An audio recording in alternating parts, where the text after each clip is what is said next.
Buenas noches, encantado de estar acá. Muchas gracias. Hablemos de la última encuesta de opinión revelada este martes por la Universidad UCA, una encuesta de opinión pública que le comparto los datos, usted estoy segura que ya los conoce. Sí. Según esta muestra, solo en el Departamento de la Libertad no apoyarían a Arena y el 39.5% no lo haría por el FMLN. ¿Qué opinión le merece? Mire, esta encuesta es excepcionalmente reveladora por varias razones. No dice nada distinto de lo que han dicho la encuesta de Sid Gallup, de Mitofsky, de la prensa gráfica, de UFG, UTEC durante los últimos 5 años. No dice nada nuevo. Es una numerología consistente, pero es reveladora porque en la última etapa, y por razones que no es para discutir en este momento, los dirigentes de la UCA, que tienen nombre y apellido, el padre Olivo, el padre Tojeira, el padre Cardenal, se han declarado enemigos frontales, radicales de este gobierno, y se han puesto al servicio sin ninguna máscara, sin velo, al servicio de ANEP, FUSADES y todo el concierto de la institucionalidad corrupta nombrada por una asamblea legislativa dominada por Arena y el FMLN. Se han vuelto parte de eso, los dirigentes actuales de la UCA. Entonces, digo que es excepcionalmente reveladora esta encuesta porque es casi como decir que una casa encuestadora financiada o de la cual sería dueño Rodolfo Parker o Norma Guevara dieran estos mismos resultados. Es decir, cuando son frontalmente enemigos del actual gobierno y tienen que dar estos resultados. Eso tiene una explicación. La explicación es que, aunque quisieran, no pueden ir a maquillar una encuesta, a trastocar los números reales, porque, digo, más allá de lo que se llama margen de error, que son de 2 a 5 puntos, digamos, entre 2 y 5 puntos es el margen de error. Y ahí sí se puede hacer un pequeño juego de favorecer a uno, quitarle a uno y sumarle a otro, pero no más allá de eso. Pero cuando la diferencia, como en este caso, más allá del dato que usted dio de la libertad, el número, digamos, revelador para... Hay otros números más importantes, pero el número más revelador para la población, porque es el de primera vista, es el de mi intención de voto. ¿Por quién votaría usted el próximo domingo? Así es. 66% dice por Nuevas Ideas. Así es. 66.7%, es decir, casi 67%. Así es. Por Arena. Y 8% por Gana. Es decir, que juntos, no más. Es decir, que juntos harían casi 80%. No. En alianza, Gana y Nuevas Ideas. Y dice, ¿y por quién el segundo lugar a esa misma pregunta, ¿por quién votaría usted? Es Arena. Y tiene 6.4%. Aquí está, Giovanni, para que podamos apreciarla y la comparto con usted. Okay. Si las elecciones fueran el próximo domingo, ¿por cuál partido votaría usted para diputados? Y como usted lo señalaba, el 69.7%, prácticamente el 70%, dice que su voto sería por el partido Nuevas Ideas. Solo el 6.5% por el FMLN, 4.9% por Arena, 3.3% por Gana, 0.3% por el PCN. Y ahí lo podemos ver, 0.3 también. Ese es el primer dato, el más revelador. La distancia entre Nuevas Ideas, solo, sin la alianza con Gana, sería de más de 60 puntos, 61 puntos sobre Arena. 61 puntos porcentuales. Y el FMLN se ha caído a 3 puntos. Es decir, si Arena tiene 6, el FMLN tiene 3. Y Nuevas Ideas tiene 6. Bueno, para contestar directamente a su pregunta, ¿cómo es posible que enemigos frontales... Ese dato es si el ciudadano marca la bandera. Sí, claro, claro. Pero ese es el dato, digamos, de entrada. Es que hay datos más reveladores en la encuesta, pero este es el dato frontal, digamos. Cuando hay enemigos tan radicales de este gobierno, con acciones sistemáticas antigobierno, antigubernamental, anti este gobierno, y tienen que dar esos números, obedece a una razón. Porque el método de esta encuesta, el método de la encuesta de la UCA, lo crearon en el equipo del padre Yacuría, que tenía un compromiso preferencial con los pobres, que estaba comprometido radicalmente con los pobres, al punto, tanto es así que por eso los mataron, los masacraron, los asesinaron. Y el diputado actual, Rodolfo Parker, que encubrió esa masacre y que fue revelado el dato en el juicio de España en contra del coronel Montano, que encubrió esa masacre, salió ahí, acusado ahí en ese juicio de España, y fue recibido por los actuales dirigentes de la UCA. Le he mencionado al padre Tojeira, al padre Cardenal y al padre Olivo, ¿no? Y ahora amancebados o en franco matrimonio con Fusades y con ANEP, con Simán. Bueno, ellos no pueden traicionar el mismo espíritu, esencia, el método de esa encuesta, es la más sociológica de las encuestas. La más sociológica, más que Mitofsky, más que Sid Gallup, no es meramente electoral esta encuesta de la UCA, esta es la tradición. Y fue creada por John Sobrino, por Ibizate, el modelo. Eso no lo pueden traicionar, y no porque ellos no quieran, porque sí lo podrían hacer. Y yo creo que quisieran hacerlo. No pueden porque no puede, digamos, el jefe decir, bueno, Nuevas Ideas saca 69, pongámosle que sacó 30. Y Arena sacó 6, pongámosle que sacó 40. No pueden hacer eso, porque la encuesta tiene colaboradores, es la gente que hace la encuesta en el terreno.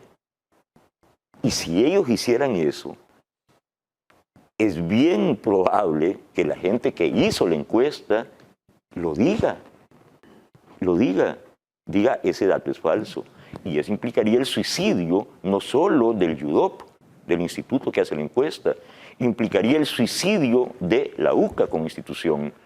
Por esa misma razón es que la prensa gráfica no puede falsear los números de sus encuestas más allá de ese pequeño margen de error que va entre 2 o 3, 4 puntos. No se puede, no lo hacen. Y a pesar de que tienen compromisos económicos, porque sus financistas son los adversarios de este gobierno, no pueden trastocar los números, porque entonces se suicidan como casa encuestadora.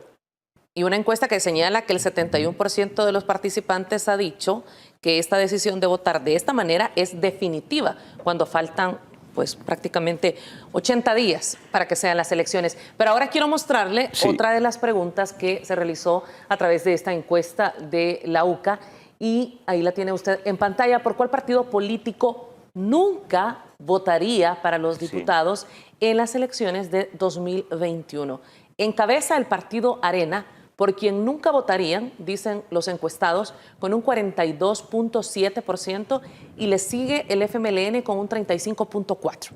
Es increíble que Arena supere al FMLN en esa medición, en esa pregunta específica, y que el FMLN esté atrás de eso. Mire, y esos números, lo que dicen, porque cuando en la pregunta relacionada es la razón por la que dicen eso, y la razón es corrupción. Es un repudio por parte de la población. Exactamente, pues la razón central es corrupción. Pero es evidente, Arena tiene bajo sospecha a todos los que fueron presidentes de ese partido durante 20 años, a los 4 bajo sospecha, pero el penúltimo se murió en curso en un proceso, a punto de ser condenado en un proceso judicial. Y el otro está preso, ¿no? Y el FMLN tiene a su primer presidente en los 10 años, Mauricio Funes, huyendo, prófugo, con 5 órdenes de captura, cuando sabemos que se robó más de 350 millones de dólares. Y al segundo presidente del FMLN, Salvador Sánchez Serén, fueron del banco a poner la denuncia. Es que no es chisme, es que no se trata de decir en televisión, sino denuncia judicial. A propósito de lo que está diciendo, quiero mostrarle la siguiente gráfica en este momento para poder ahondar en el tema. Ahí está, la confianza ciudadana y percepción de corrupción en el partido FMLN. Ahí lo tiene usted, 76.9, mucha. Ahí está. No tiene confianza. Usted lo que usted mencionaba, el tema de la corrupción es el que más ha azotado a la población salvadoreña y que lo lleva a lo que sería una transformación de la aritmética en la Asamblea Legislativa. Hay un dato escondido en esta encuesta. Se ha hablado poco de esto. Mire, cuando se analizan encuestas y se cruzan sus variables y se analiza respecto a otras encuestas y respecto a datos anteriores de la misma casa encuestadora, ese es un proceso que se llama cocina demoscópica. Y en la cocina demoscópica, bueno, los analistas, yo trabajo de eso, yo a eso me dedico, pues, a ver encuestas. Por eso lo hemos invitado esta noche. Gracias. Pero los mismos encuestadores hacen la cocina demoscópica. Entonces toman en cuenta sus resultados anteriores y las tendencias y los resultados de otras encuestas, y así procesan el dato. No es el mero dato duro, ¿no? 69%, 6%, 3% el otro, sino que hacen variables. Ahí hay un dato escondido que no lo pone la UCA, y no lo pone porque no les conviene, y es que si hicieran y pusieran en una de sus láminas, que no le hicieron, el consolidado nacional de sus resultados, resultaría que el apoyo real para Nuevas Ideas gana, es decir, para el proyecto gubernamental que le daría gobernabilidad a este gobierno, sería del 80%. 1.7. Ese es el consolidado. No, sería del 80%, un poquito más del 80% incluso. Ese sería el consolidado real si hicieran el consolidado nacional. No lo hicieron porque no les conviene, pero sería un poquito más del 80%. Así es. Eso es hablando del FMLN. No, hablemos ahora de Arena. No. El 80% de apoyo hacia el gobierno actual. De apoyo hacia este gobierno sería del 80%. Sí, le mostraba las tablas de las encuestas cuando hablábamos de la poca confianza que la población tenía. Muy importante el dato que usted decía, este 80% de la población en el presidente, en la administración del presidente Nayib Bukele. Pero también quiero mostrarle esta tabla que es sumamente reveladora porque habla de la confianza ciudadana y la percepción de corrupción. Primero lo veíamos en el partido FMLN, donde decía que la población tiene 1.7 de confianza y más del 75% que no tienen confianza en el partido FMLN. Y ahora vemos la del partido Arena. Más del 80% dice no tener confianza. Es que sí, a eso me refería. Es que mire, por eso yo empecé hablando de que esto no es nada nuevo, estos resultados. Lo nuevo es que lo tenga que hacer la UCA y tenga que hacerlo así y decirlo así, tal como es, porque quiero hacer memoria de un dato que para mí fue fundamental en el análisis y que es el siguiente. Mire, la UCA comenzó a hacer una serie de encuestas, un ciclo de encuestas no electorales, sino de carácter más sociológico, preguntando cómo se sentía la ciudadanía o tratando de investigar cómo estaba la ciudadanía respecto a las autoridades, a las instituciones, a los gobiernos. Eso empezó en 2000, en el año 2000. Empezaron un ciclo de encuestas con una técnica consistente en eso, en investigar eso específicamente, no por quién va a votar usted, sino cómo se siente respecto, o sea, el nivel de confianza que le llaman, pues. Bueno, eso empezó en el año 2000. En el 2016 llevaban 16 encuestas. No. Y la encargada en ese tiempo de las encuestas de la UCA, creo que se llamaba Janet Aguilar, hablé con ella y me conversó que me hizo toda la exposición de las 16 encuestas, cómo iba creciendo la desconfianza de la población respecto a las instituciones y al gobierno. Y resulta que en 2016, el dato era, a finales de 2016, el dato era que más del 70% no querían que siguiera gobernando el FMLN, más del 70% en 2016. Pero más del 70% tampoco querían que regresara Arena al poder. En ese tiempo no existían nuevas ideas. En ese tiempo Nayib Bukele no era candidato presidencial. No había una tercera opción. No, pero más del 70% decían no queremos que siga gobernando el FMLN y más del 70% decía no queremos que regrese Arena al poder. ¿Qué hacemos? Y era esta polarización. Providencialmente surge el liderazgo de Nayib Bukele y surge con su propuesta Nuevas Ideas y se conforma de la noche a la mañana el movimiento Nuevas Ideas, el partido Nuevas Ideas, pasa lo que pasa y llega a la presidencia un movimiento creado, 1 cuarto para las 12, ¿no? En las condiciones de bloqueo en que tuvo que pasar, toda la situación que tuvo que pasar el presidente Bukele para competir, ¿no? Eso quiere decir que el dato es tan consistente desde 2016, pero ya venía siendo marcado desde el año 2000. La desconfianza de la gente, ¿por qué?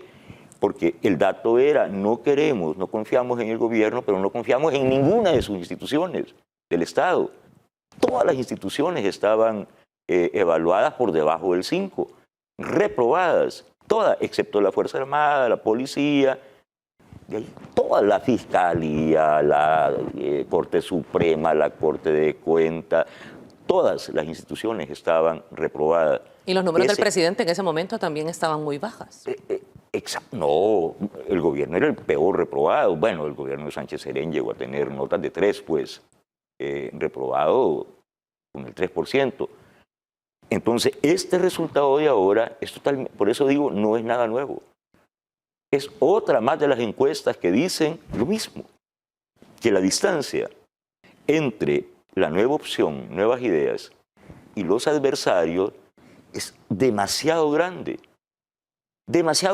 como para que fuera, como dicen por ahí, escuchaba a un diputado de Arena decir, bueno, es que esta es la foto del momento. Ese es el viejo decir de los políticos, ¿no? No, es la foto del momento. Ojo, foto fija, una foto fija es esto. Y uno aparece sonriéndose o llorando. Pero si usted pone una foto y otra foto y otra foto y otra foto y otra foto y otra foto de ese mismo momento y las toma en secuencia, lo que crea es el movimiento, y ahí está la película, ya no es una foto fija, es foto en movimiento. Es tendencia. Y usted mira movimiento en la pantalla. Eso es esto exactamente, no es una foto fija. Y hablamos, por eso le he contado el cuento de la serie de encuestas desde el año 2000. Eso si usted lo pone como secuencia, entonces ve la realidad, ya no ve una foto del momento, ve el movimiento. Y eso es lo que estamos viendo. Y vamos a hablar ahora de la intención de voto para alcaldes. Sí. Hemos visto estadísticas también muy reveladoras. El sondeo indica que la elección para consejos municipales, el 10%, solo el 10%, ha dicho que votará, ahí lo tenemos en pantalla, por el Partido Arena, un 7% por Gana, un 6.3% por el FMLN y un 2% por el PCN. Y tenemos un 44% que dicen que su voto se inclinará por el partido Nuevas Ideas. Bueno, mire, ese dato lo que dice, más allá de los números, porque yo a pesar de que, como le decía al principio, este es mi trabajo, ver encuestas, y no solo encuestas, focus group, tracking, vemos resultados de todo eso en la empresa que yo fundé hace unos años. Yo más que ver la numerología, baso mi análisis en la consideración de lo que pasa en términos políticos e históricos en la sociedad. Bueno, entonces, más allá de los números, ¿qué dice esto? Dice lo siguiente en el contexto político salvadoreño actual. ¿Qué necesita El Salvador? Necesita un nuevo pacto social. ¿Un pacto social cómo se expresa? Se expresa en una constitución. El acuerdo social se condensa y se expresa en una constitución. Ahí está condensado el acuerdo, el pacto social de los salvadoreños, de la sociedad salvadoreña, donde los que nos gobiernan y los gobernados hacemos un pacto. Nosotros les delegamos autoridad, pero ellos nos cumplen la garantía de nuestros derechos. Sí, y nosotros nos comprometemos a cumplir nuestros deberes como gobernados, pero ellos nos cumplen en cosas tan básicas, por ejemplo, no robarse el dinero que pagamos con nuestros tributos, por ejemplo. Bueno, un nuevo pacto social. ¿Qué necesitamos entonces los salvadoreños? ¿Cuál es nuestra máxima prioridad para refundar la sociedad salvadoreña sobre la base de un nuevo pacto social? Una nueva constitución, una nueva ley, que no sea una ley hecha como la que tenemos ahora desde 1821, es decir, desde hace 200 años, una ley hecha por las élites salvadoreñas para favorecer sus intereses como élites. Crearon un Estado, hicieron una constitución a su medida para favorecer sus intereses de élite. Bueno, ok, entonces necesitamos una nueva constitución, un nuevo pacto social, una nueva constitución. Y para hacer una nueva constitución, ¿qué se necesita? ¿Qué necesita este gobierno? Mayoría legislativa y mayoría municipal. Eso es. ¿Qué expresan estos números? Eso. Vamos a pasar ahora, después del 28F, o en el 28F, si estos números no son ciencia ficción, que no parecen serlo, porque todas las encuestas dicen exactamente lo mismo, si es así, vamos a pasar de una gobernabilidad comprada con maletines negros, con la partida secreta, desde Casa Presidencial y desde la ANEP, que han sido los dos grandes corruptores en este país. No. Por un lado, la partida secreta de Casa Presidencial comprando voluntades de diputados, comprando a las instituciones, pero por otro lado también comprando a los mismos, los grandes evasores de impuestos en este país, que es el gran capital, los grandes empresarios, los malos grandes empresarios, que nunca han pagado impuestos. Bueno, entonces, teniendo este gobierno, mayoría municipal y mayoría legislativa, pasamos a una gobernabilidad pactada, y venimos de una gobernabilidad comprada.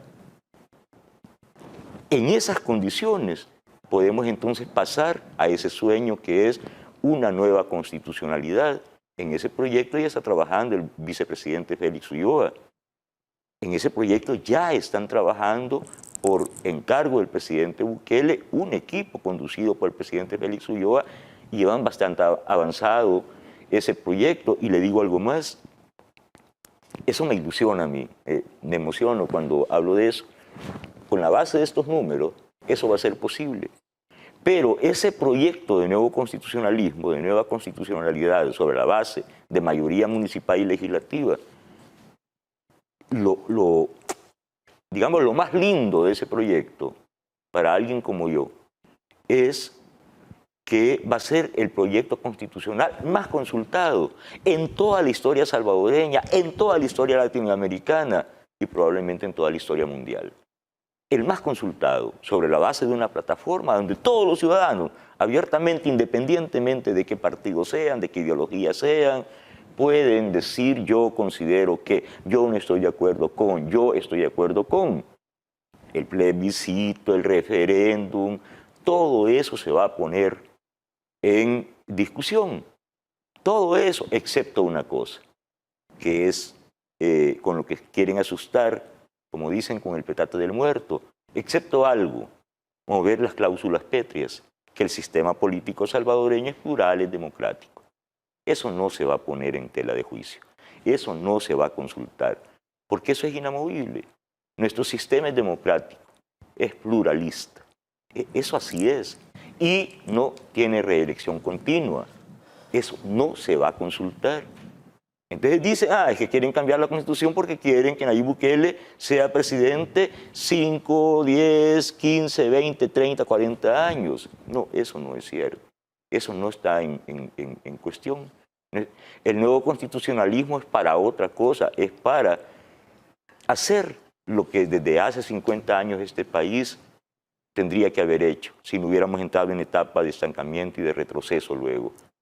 Es pasar al desarrollo, pasar a este país a lo que es el sueño nacional, al primer mundo, y dejar de ser un país subalterno, un país eternamente subdesarrollado. Eso es lo que se va a cumplir sobre la base de esos números que estamos viendo. Quiero preguntarle respecto, hablando de institucionalismo, hablando de democracia, sobre la confianza en el Tribunal Supremo Electoral. Y vamos a compartir con ustedes otra de las láminas de esta encuesta, de estas preguntas que ha realizado el Instituto Universitario de Opinión Pública de la UCA. ¿Cuánta confianza tiene en el Tribunal Supremo Electoral? Solo el 13% ha dicho mucha confianza y cerca del 50% dice poca confianza, sumando un 20% que dice ninguna confianza. Bueno, si usted hace la suma, le sale un árbitro reprobado. Entonces, no tiene sentido, pero haga la misma prueba con la Corte Suprema, con la Sala de lo Constitucional, con la Fiscalía, con la Corte de Cuentas. La Asamblea. Es que tenemos una institucionalidad corrompida, corrupta. ¿Y cuál es el centro, cuál es el corazón de la estrategia que llevó al presidente Bukele a la presidencia en condiciones tan excepcionales como que el presidente Bukele, cuando decide lanzar su candidatura, no es que no tuviera un partido, es que ni siquiera tenía un club de amigos? Más que sus parientes, su familia y 2 o 3 amigos ahí de la juventud, pues. Pero es que ni siquiera tenía un club de amigos. No había nada, no había ni un partido. ¿Y cómo es que de la noche a la mañana derrota al bipartidismo, a Arena, al FMLN, al PSN, al PDC juntos? Ni todos juntos, en alianza, hicieron la mitad de lo que votaron por ese partido recién nacido, ese movimiento recién nacido. ¿No? Aunque tuvo el presidente Bukele que competir bajo la bandera de Gana, pero todos sabíamos que votábamos por Nuevas Ideas y por el presidente Bukele. Este es el tema. Este es el tema, por eso creo que, bueno, estudiar las encuestas es importante, pero más allá de los números, por una razón. En la campaña presidencial pasada, Salvador Samayoa, firmante de los acuerdos de paz, asesor a la vez de Arena y del FMLN, es decir, de Cristiani y de Salvador Sánchez Serén, de Norman Quijano y de Mauricio Funes, al mismo tiempo, asesor de ambos, como péndulo. En la campaña presidencial pasada, Salvador Samayoa impuso una tesis y les vendió una tesis desde la FUSADES, se las vendió a Arena y al FMLN, que el presidente Bukele y su movimiento eran una burbuja, eran éter, como decía un periodista. No era nada, era una ilusión, era todo ciberespacio. Y que en realidad, considerando lo que se llama cocina demoscópica, de lo que yo hablaba al principio, el voto duro del FMLN era 800.000 y el voto duro de Arena era 1.200.000, esa era la única realidad. Y que eso se iba a expresar en la elección presidencial pasada. Y les vendió esa información y dijo, no, es mentira todo eso. Es mentira, Giovanni Galeas ahí que anda diciendo paja. La verdad es esta. Nayib Bukele ni siquiera va a llegar a segunda vuelta. Van a competir en la segunda vuelta Arena y el FMLN. Sobre la base de la pura numerología. Es decir, Salvador Samayoa estaba diciendo, después de hacer una serie complicadísima de cálculos numerológicos, llenaba una pizarra haciendo cálculos de segmentos etarios y todo eso. Y al final decía, es como decir, y así compruebo científicamente que no es posible que ocurra lo que está ocurriendo. ¿Y qué pasó el día de las elecciones? Bueno, lo que pasó, que el presidente Bukele ganó en primera vuelta. Parece que se equivocó Salvador Samayoa. Totalmente. Eso es cuando se mira la encuesta solo la numerología.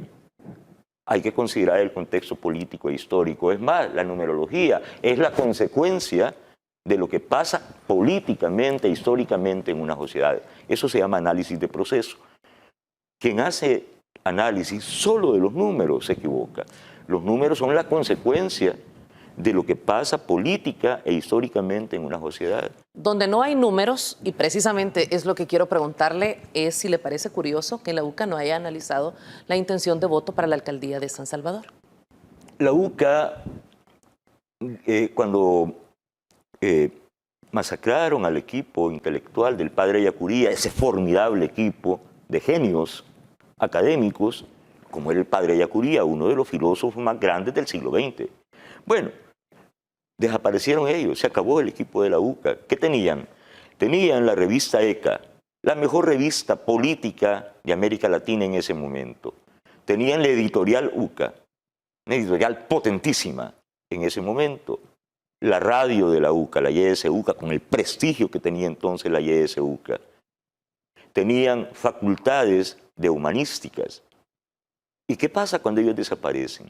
A los años, cuando llega Tojeira, hacen el compromiso con ANEP, renuncian a la opción preferencial por los pobres, a la teología de la liberación, y vuelven a la tradición antigua de la Iglesia Católica, de aquellos viejos curas barrigones y narizones, que se la pasaban todas las tardes tomando whisky con las señoras de la alta sociedad, regresan otra vez al amancebamiento con la oligarquía, con sus nuevos componentes como ANEP y FUSADES, y que desaparece en la UCA. Entonces, desaparece la revista ECA, desaparece la YS-UCA en la versión de opción preferencial por los pobres, desaparece prácticamente la editorial UCA, que publicaba a Roque Dalton, a los grandes pensadores nacionales, y desaparecen las carreras humanísticas.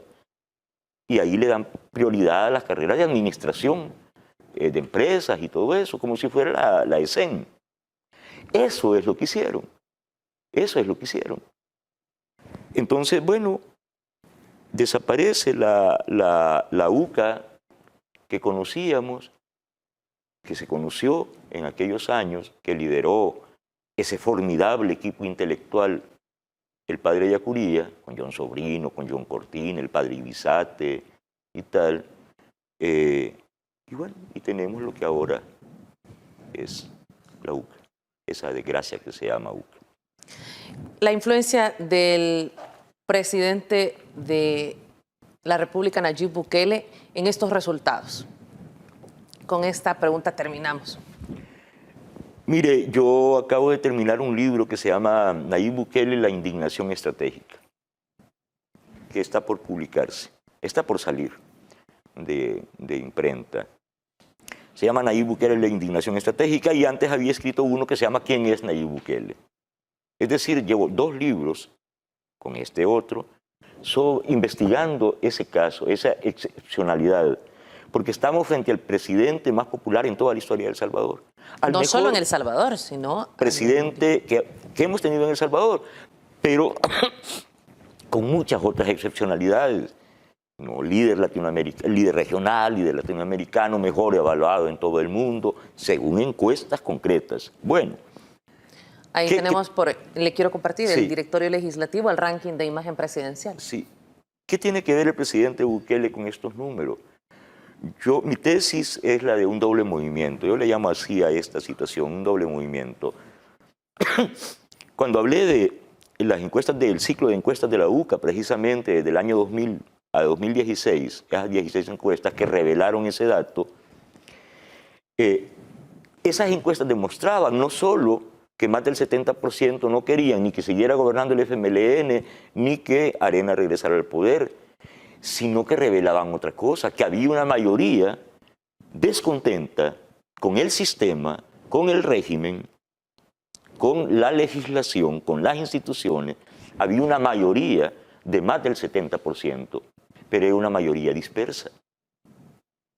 ¿Y qué pasa? Que de repente aparece allá por 2015, empieza a perfilar, 2016 y 2017 con la ruptura con el FMLN, se perfila el liderazgo de ese muchacho que se llama Nayib Bukele, se perfila el liderazgo y por otra parte venía este descontento, esta indignación popular contra las instituciones y los gobiernos y se encuentran el liderazgo y la sociedad, pero era la mayoría, pero una mayoría dispersa. Entonces, ¿qué pasa con el fenómeno del liderazgo? Que el líder cohesiona a esa mayoría. Y de ser mayoría dispersa, pasamos los salvadoreños a ser mayoría cohesionada, con rumbo, con objetivo.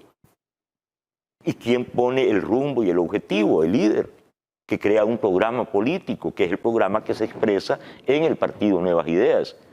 Y él expresa una dirección para el país, un rumbo para el país. Bueno, entonces pasamos de ser mayoría dispersa a ser una mayoría organizada. Y ahora somos el 97%. Eso es lo que están diciendo las encuestas. Muchas gracias por haber estado esta noche con nosotros. Gracias a usted y mucha ilusión de estar por primera vez acá en el Canal 10. Bueno, yo aquí tuve un programa durante 5 años en estos mismos Universo estudios. Crítico. Sí, Universo Crítico. Y me siento muy orgulloso de este programa, del Diario El Salvador, de los nuevos medios, porque hacer comunicación estratégica es eso. Es crear nuevos medios y es fortalecer los que ya existen. No solo es emisión de boletines. Comunicación estratégica, sobre todo, es esto, lo que están haciendo ustedes acá en el Noticiero El Salvador, en el refundado Canal 10, tan distinto al que yo estuve, y el diario. Entonces me siento muy orgulloso de ser columnista allá, en el Diario El Salvador, y de que me hayan invitado por primera vez acá, muy orgulloso. Gracias, Giovanni. Bienvenido a esta que es la casa de todos los salvadoreños. Gracias a usted. Esta es su voz, la voz de cada uno de los salvadoreños. Gracias por estar con nosotros esta noche. Un saludo a todos los amigos, estaban muy contentos cuando les anuncié ahí en Twitter que iba a estar acá. Tengo una sábana ahí de saludos increíbles. Mira, nos hemos pasado de la hora, son las 9 de la noche con 17 minutos, hemos estado cerca de 45 minutos conversando y sin duda que tendríamos mucho tema. Gracias, ha sido un placer tenerlo con nosotros. Gracias.